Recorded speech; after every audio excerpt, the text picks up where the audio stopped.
नमस्कार दोस्तों, आप सभी का हमारे YouTube चैनल ब्लू रिवॉल्यूशन पर स्वागत है। आज हम एक बहुत ही इम्पोर्टेंट टॉपिक मत्स्य बीज परिवहन की विधि पर बात करेंगे। मत्स्य पालन आज के समय में एक बहुत ही लाभकारी व्यवसाय की श्रेणी में गिना जाता है। यह व्यवसाय कम लागत के साथ अधिक लाभ प्रदान करने में सक्षम है। इसके साथ ही प्रोटीन का बेस्ट सोर्स होने के कारण मार्केट में इसकी मांग एवं मूल्य हमेशा उच्च स्तर पर बने रहते हैं। मत्स्य पालन के लिए अच्छे क्वालिटी वाली सीड की रिक्वायरमेंट होती है, जिसे फिश सीड प्रोडक्शन यूनिट में प्रोड्यूस करके सुटेबल मेथड द्वारा पॉन्ड तक पहुंचाया जाता है। कई बार असावधानी या तकनीकी जानकारी के अभाव के कारण फिश सीड ट्रांसपोर्ट के समय सीड की बड़ी मृत्यु दर देखी गई है। इस कारण फिश कल्चर बिजनेस को बहुत बड़ी लॉस का रिस्क हो सकता है। इस लॉस को कम करने के लिए सुटेबल साइंटिफिक मेथड से फिश सीड ट्रांसपोर्ट करना आवश्यक है, जो कि निम्न प्रकार से किया जा सकता है, जिसमें से पहला है नर्सरी पॉन्ड से बीज संग्रहण। फिश सीड प्रोडक्शन यूनिट में सीड प्रोड्यूस करने के बाद उनकी देखभाल के लिए नर्सरी तालाब में ट्रांसफर कर दिया जाता है। इन तालाबों में सीड्स की देखरेख लगभग 15 से 20 दिनों तक की जाती है। इसके बाद इन्हें बड़े तालाबों में ट्रांसफर कर दिया जाता है। इन तालाबों में हाफा लगाकर देखरेख या पालन करना ज़्यादा लाभकारी होता है, क्योंकि देखभाल के साथ साथ आवश्यकता पड़ने पर स्टोरेज का काम भी आसानी से किया जा सकता है। दूसरा है पैकेजिंग के पूर्व अनुकूलन, जिसे कंडीशनिंग भी कहा जाता है। यह एक महत्वपूर्ण कार्य है, क्योंकि तालाब के खुले पानी में पाली जाने वाली मछलियों को अचानक एक पॉलीथीन में ज्यादा डेंसिटी में डालने पर मछलियां तनाव में आ जाती हैं। इसके साथ ही प्रोडक्ट के मेटाबॉलिज्म के ज्यादा होने के कारण वेरियस टाइप की पॉइजनस गैसेस बनती है। ये सभी मछलियों की डेथ का कारण बनती है। इससे बचने के लिए पैकेजिंग के पहले कंडेंसिंग करना अनिवार्य है।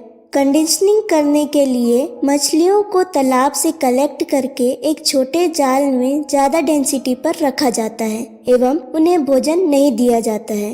भोजन नहीं देने से ट्रांसपोर्ट के दौरान प्रोडक्ट में मेटाबॉलिज्म की कमी आएगी, जिससे पॉइजनस गैसें नहीं बनेगी एवं मछलियां सुरक्षित अपने टारगेट तक पहुंच जाएंगी। तीसरा है पैकेजिंग। इस कार्य में मेनली 3 स्टेज शामिल है, जिसमें से पहला स्टेज है, इसमें एक सूटेबल साइज की पॉलीथीन लेकर उसके बॉटम में एक गांठ लगा दी जाती है। इससे पॉलीथीन बैग को समतल धरातल पर रखने में आसानी रहती है। अब इसमें लगभग 1/3 पानी भरा जाता है। ध्यान रहे, यह पानी बाहर से न लेकर उसी इकाई से लिया जाना चाहिए जिसमें मछलियों को रखा गया था। इसके बाद इसमें कंडीशनिंग किए हुए मछलियों के सीड डाल दिए जाते हैं। दूसरा, इस स्टेज में पॉलीथीन बैग के 2/3 भाग में ऑक्सीजन भरी जाती है। इस दौरान सावधानी रखें कि ऑक्सीजन का लीकेज ना हो और ऑक्सीजन सिलेंडर से आने वाली ट्यूब को पॉलीथीन के अंदर पानी में डुबाकर रखना चाहिए, जिससे पानी में ऑक्सीजन का लेवल बढ़ जाता है। तीसरा, इस स्टेज में शेष 2/3 भाग ऑक्सीजन से भरने के बाद पाइप को सावधानी पूर्वक हटा लेना चाहिए एवं इस पॉलीथीन बैग को अच्छी तरह रस्सी के हेल्प से बांधा जाता है। इस कार्य के लिए 2 व्यक्तियों का होना आवश्यक है। इस पॉलीथीन बैग को बांधने के बाद थोड़ी देर टेस्टिंग के लिए रखा जाता है कि कहीं ऑक्सीजन या जल का लीकेज तो नहीं हो रहा है। नेक्स्ट है ट्रांसपोर्ट। ट्रांसपोर्ट के दौरान डैमेज से बचाने के लिए पॉलीथीन बैग को गत्ते के बॉक्स में या किसी अदर हार्ड कवर में रखा जा सकता है। इसके अलावा ट्रांसपोर्ट के लिए अच्छे रोड का इस्तेमाल करना सूटेबल होता है। ट्रांसपोर्ट के दौरान समय सीमा भी एक महत्वपूर्ण पहलू है। इस विधि द्वारा 24 घंटे तक के लिए सीड सेफ पाया जाता है। पैक किए हुए फिश सीड को बस, ट्रेन या अपने पर्सनल व्हीकल द्वारा आसानी से ले जाया जा सकता है।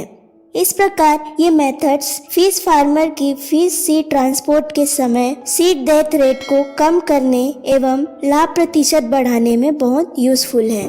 Thank you and keep watching our other videos also.